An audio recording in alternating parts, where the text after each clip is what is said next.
इस कार्यक्रम के पुण्यार्चक हैं श्रीमती यशोदा नरेंद्र कुमार कट्टू, पार्श्व फोटोकॉपी एंड कंप्यूटर, बांसवाड़ा।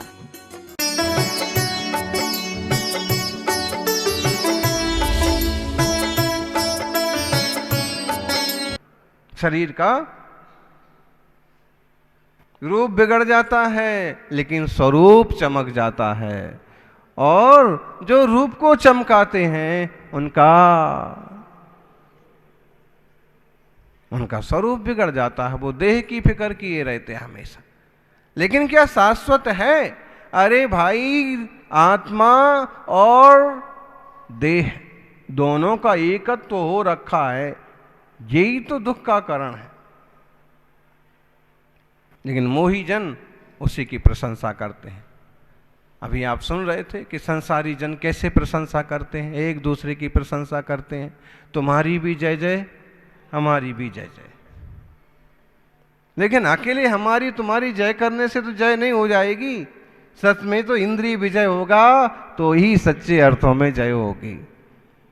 जिनने विषय कसायों को परास्त किया वो कहलाते हैं जिनेंद्र, और जिनेंद्र को जो मानते हैं पूजते कहलाते हैं, वो कहलाते हैं जैन।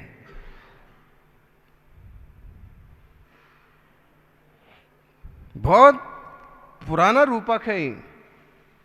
उष्ट्रानाम विवाहेषु गीतम गायन्ति गर्दभा एकमेकं प्रशंसन्ति अहो रूपम अहो ध्वनि। अभी सुन रहे थे ना आप?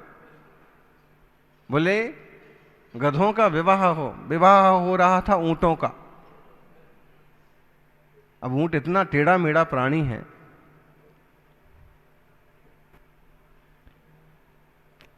सत्रह जगह से टेढ़ा। बोले ये आदमी तो बिल्कुल ऊंट की तरह है।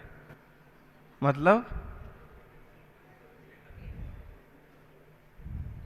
बेकार तो कोई नहीं है, देखो सबकी अपनी एक भूमिका है, लेकिन फिर भी ये आदमी तो बोले ऊंट की तरह है। मतलब कितना टेढ़ा मेढ़ा है, दिखे भले बहुत सुंदर, बहुत सुंदर, बहुत सीधा, लेकिन है टेढ़ा मेढ़ा है। ऊंट टेढ़ा मेढ़ा होता है। अब ऐसे टेढ़े मेढ़े ऊंट की शादी की बात करो तो बहुत मुश्किल का काम है। लेकिन वो कहानी ऐसे बनाई गई कि चलो ऊंटों का विवाह हो रहा है। गाने को किसको बुलाया? म्यूजिशियन के रूप में किसको आमंत्रित किया? संगीतकार। और गधे आए तो उन्होंने भी ऊंटे के विवाह में क्या गीत गाया? अहो रूपम, क्या बढ़िया रूप है। तो ऊंटों से भी रहा नहीं गया। ये इतनी देर से आलाप रहा है, इतना बढ़िया बढ़िया गीत गा रहा है, अहो रूपम। तो उनने भी कहा, जो गधों की आवाज कैसी होती है, गधे की आवाज निकाल के बताओ भाई।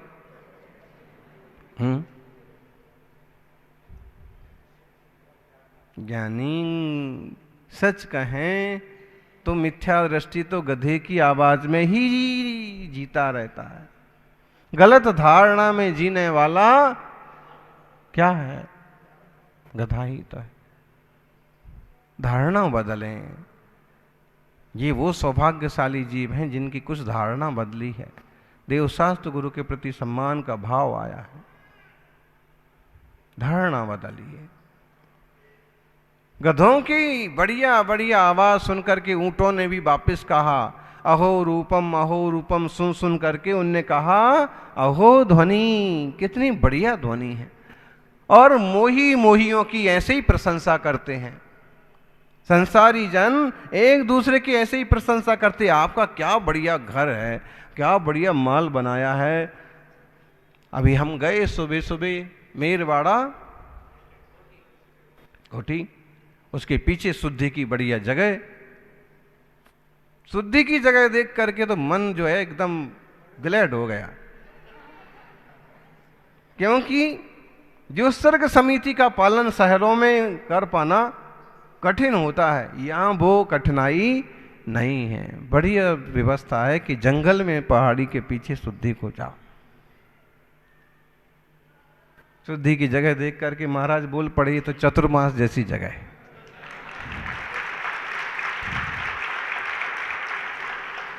हमारे साथ यही एक दिक्कत है। अगर वो दिल्ली वाले भी, दिल्ली में जहां जहां प्रवास हुआ, पहले 2 शर्तें पूरी होना चाहिए। कौन सी 2 शर्तें? हम ये कलश रखेंगे, कि हमें वो प्रोजेक्ट है, ये कोई शर्त नहीं होती कि इतना दान निकालना पड़ेगा, कि ऐसा कोई शर्त नहीं। ये शर्त होती है पहले तो श्रावक के घर में पड़गाहन हो, दूर वाले भले आकर के मंदिर के धर्मशाला वगैरह में लगाओ, लेकिन जो 1 किलोमीटर तक है श्रावक के घर में पड़गाहन हो। दूसरी बात, शुद्धि की व्यवस्था, जंगल की व्यवस्था समिति के अनुकूल हो। हमारी जो जंगल में जाने की, खेत में, पहाड़ पर जाने की वैसी शुद्धि हो, खुले में, कच्ची मिट्टी में।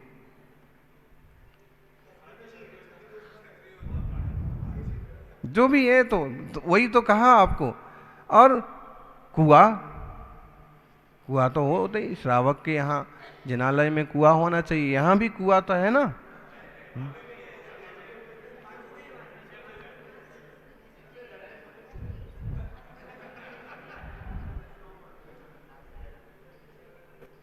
ये 2 मूल गुण हैं जो श्रावकों के आश्रित होगा एक तरह से आजकल, कि वो इस पर गौर करें तो व्यवस्थाएं बैठ जाएंगी। बाकी सब हमारे अधीन है, ये भी हमारे अधीन है, लेकिन इसमें श्रावक की भूमिका है कि वो इस बात का ख्याल रखे कि इस टाइप से करना है, इसमें ज्यादा भूमिका है। तो फिर दिल्ली में भी प्रवास हो गया, दिल्ली में वहां प्रवास हुआ जहां ये सारी चीजें व्यवस्थित बैठ, जहां नहीं था ये वहां नहीं गए।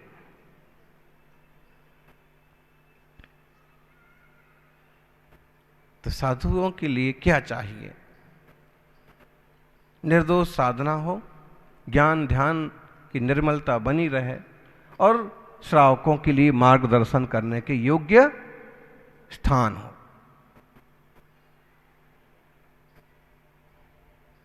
तो हम वहां ऊपर गए, इतनी बड़ी बिल्डिंग है,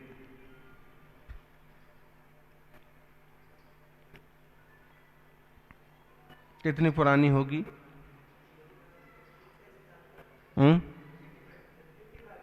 80-90 साल पुरानी तो होगी, इतनी बड़ी बिल्डिंग्स है।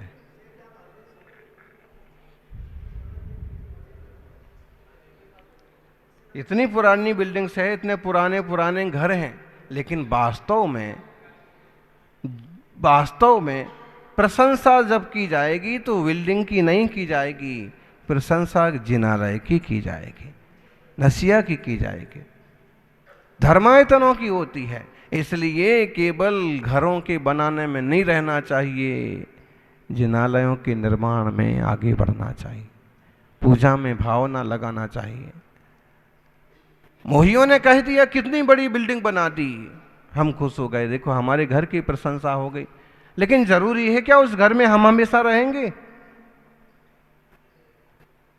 एक फकीर एक बड़े रजवाड़े के द्वार पर पहुंचा और उसने गेटकीपर को, गार्ड को कहा कि धर्मशाला में मैं रुक सकता हूं क्या? मुझे रात्रि विश्राम करना है, धर्मशाला में मैं रुक सकता हूं? गार्ड ने कहा कि साहब ये कोठी है, ये बड़े महाराज का बंगला है, महल है, धर्मशाला नहीं है, आप जाइए। उसने कहा कि देखिए आप अपने महाराज से पूछ के आइए, सेठ साहब से पूछ के आइए, मैं तो इसे धर्मशाला ही समझ रहा हूं और मैं यहां रुकना चाहता हूं। कहते हैं गार्ड गया कि इस टाइप का एक फकीर आया, हटने को तैयार नहीं है और कहता है कि मुझे धर्मशाला में रुकने दो, आप चलिए उसका समाधान कर दीजिए या मैं उसे यहां बुला लाऊं। उन्होंने कहा कि बुला लाओ। बुला के गए। उसने फिर वही कहा कि धर्मशाला में ठहर सकता हूं क्या? तब सम्राट ने कहा कि देखिए धर्मशाला नहीं है, ये राजमहल है, आप ठहर तो सकते हैं लेकिन इसे आप धर्मशाला नहीं कह सकते। उसने कहा कि कृपा करके बताइए कि आपके पहले यहाँ कौन रहता था? उसने कहा हमारे पिताजी रहते थे, हमारी माताजी रहती थी। उनके पहले कौन रहता था? हमारे दादाजी रहते थे, दादी जी रहती थी, उनके पहले कौन रहता था? परदादाजी रहते थे। वो सब कहाँ है? बोले जिनका आयुष्य पूरा हुआ, समय पूरा हुआ, वो सब चले गए। उसने कहा कि जैसे वो चले गए हैं, वो कभी रहते थे, वो चले गए हैं, ऐसे आप रह रहे हैं, आप भी चले जाएंगे। बताओ ये राजमहल हुआ कि धर्मशाला? फकीर ने कहा कि आंखें खोल दी। आज संसारी जनों में यही तो चल रहा है, बढ़िया से बढ़िया घर बनाना है, बढ़िया से बढ़िया। मंदिर के पास का पुराना घर छोड़ करके कॉलोनी में स्पेशल बनाएंगे। अजमेर में भी ये चालू हो गया क्या ऐसा? जिनालय के पास का इस सुंदर भवन छोड़ करके बोले छोटा पड़ता है, सकड़ा पड़ता है, गाड़ी नहीं आ पाती है, ये वो।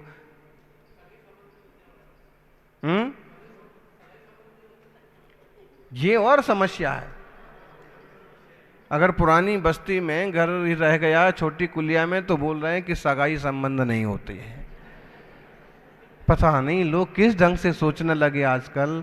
जिनालय नहीं चाहिए। जिनालय के पास का सुंदर घर, सुंदर बस्ती, सुंदर अवसर छोड़ करके और केवल भोगों के कीड़े बने जा रहे हैं। बोले शादी विवाह तक नहीं होते।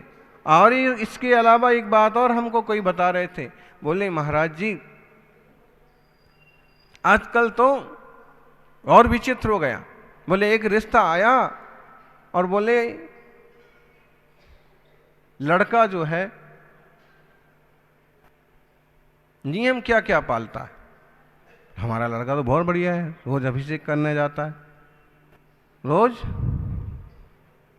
रात्रि भोजन नहीं करता है, गुरुओं के मुनिराजों की सेवा में भी जाता है, दुकान पर भी अपने समय से जाता है।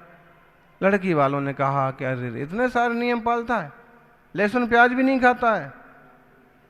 अरे ऐसे घर में हमारी लड़की कैसे रहेगी?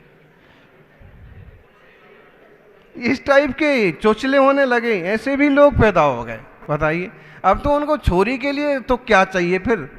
अगर ऐसा सात्विक धर्मात्मा व्यक्तित्व तो नहीं चाहिए तो क्या चाहिए फिर? मतलब जीवन की कीमत नहीं रही उनको, उनको भोगों की, विलास की कीमत हो रही है। आपने अभी तक ये सुना होगा कि ये पूछा जाता था, हैं?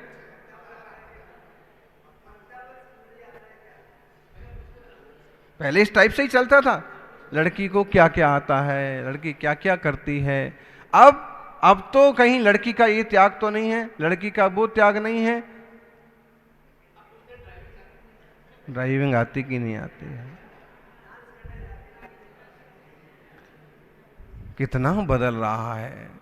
लेकिन इस बदलाव से आत्मा का क्या हित होगा? शरीर की सामग्री मिल जाएगी, शौक श्रृंगार पूरे हो जाएंगे, भोग विलास की सामग्रियां उपलब्ध हो जाएंगी, इस भाव का वैभव मिल जाएगा। लेकिन विभव होने का रास्ता कैसे मिलेगा? एक जगह लड़की को देखने गए लड़के वाले, उन्होंने बहुत प्रश्न पूछे, ये आता है कि नहीं आता है, वो आता है कि नहीं आता है। अंत में चलते चलते थोड़ा धर्म का भी पूछ लें। उन्होंने कहा कि बेटी को, तुम्हारी लड़की को रामायण आती कि नहीं आती? उसने कहा रामायण भी आती है, महाभारत तुम्हारे घर आके बताऊंगी। जरूरत से ज्यादा क्या तंग करके रखने का है? एक अच्छे से गुण परख लो अच्छे से, और आप गृहस्थी में जाना है तो गृहस्थी में जाओ। इतने चोचले हो गए लोगों के आजकल हर मामले में, पहनावे को लेकर के।